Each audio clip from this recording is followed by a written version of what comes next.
Everyone, thanks for tuning in. So today I'm going to be addressing the question that's been coming up quite a lot recently in the forums, whereby people are asking, is it worth doing an IMC rating or restricted IR as a stepping stone towards getting a full IR via the competency-based IR route, and are there any benefits to it? So before I get going, don't forget, if you find this useful, don't forget to subscribe to the channel, as I'll be putting more of this sort of content out. I'll get straight into it then. Is it worth doing an IMC rating then as a stepping stone towards getting an IR? The answer is yes and no. So I'll try to explain by giving first of all my example, so just try and hang with me. So I had taken some time off in December from work to do some hour building. Got to the airfield, we'll check the weather beforehand, and the weather was absolutely useless. Scattered at 700 feet, light rain, and it was pretty miserable. There wasn't a chance I could go anywhere. So I spoke to the instructor. I said, well, I don't want to just waste the time that I've taken off work. I'd like to get something useful out of it. And I decided then to do an IMC rating. So went ahead, did the IMC rating fine, which was absolutely great. So finished the IMC rating, fast forward a little bit to the end of my hour building. I also had about 5 hours IFR time in IMC, so 20 hours in total now. And I enrolled in the Competency-Based IR course. So how did I find the Competency-Based IR with the IMC rating? Did it give me much saving? Well, I had initially expected that, okay, I should hopefully get a little bit of a shortcut with my 20 hours IMC, but I ended up doing 30 hours in the sim and 20 hours in the aircraft, giving a total of 50 hours. So versus the full 55-hour course, did I save a bit? Yes, I saved about 5 hours, but in total cost, did I save? No, I think I spent some more. Now, if you then look on the other intricacies with the competency-based IR, is, they're expecting you to turn up with a bit of the competency as well, hence the name competency-based IR. So if you find you've done your IMC rating quite a long time ago and haven't been doing much IFR IMC work, maybe you've only done an hour in the last year, then you may well find it's more expensive to do the competency-based IR because the structure on the competency-based IR isn't as solid compared to a full-flight IR.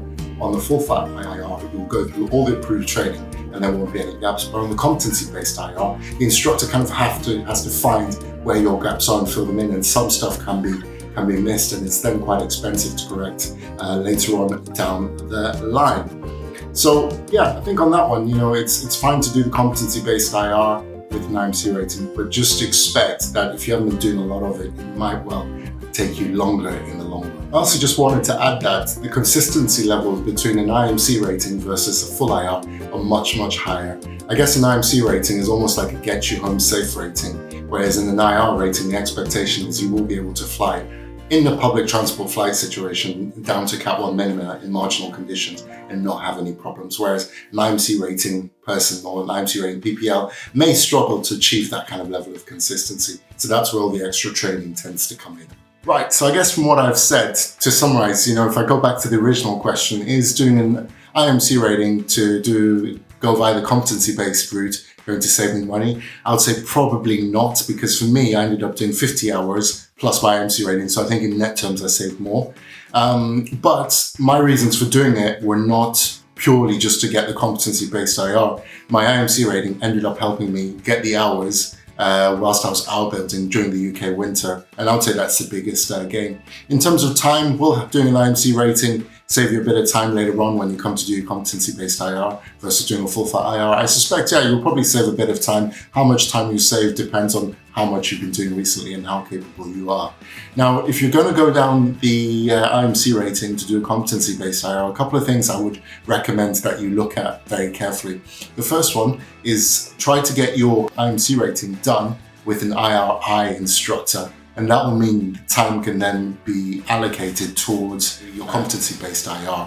Now, the other one that you also want to look at doing, and this is one of the mistakes that I made, was when you do your IMC rating, you want to try and find an IMC rating course that allows you to do the basic instrument flight module as part of the IMC rating course. It's not automatic, and not every IMC course does it, because the basic instrument flight module has to be in the ops manual and also in the approved training for the particular school that you're doing. Now, so what having the basic instrument flight module will do is to allow you to have the credits on your CPL course. So if you do the full instrument rating course, what would have been allocated for the basic instrument flight module. Thanks for watching. Remember, if you enjoyed the content, don't forget to subscribe to the channel. Have a good day. Thanks.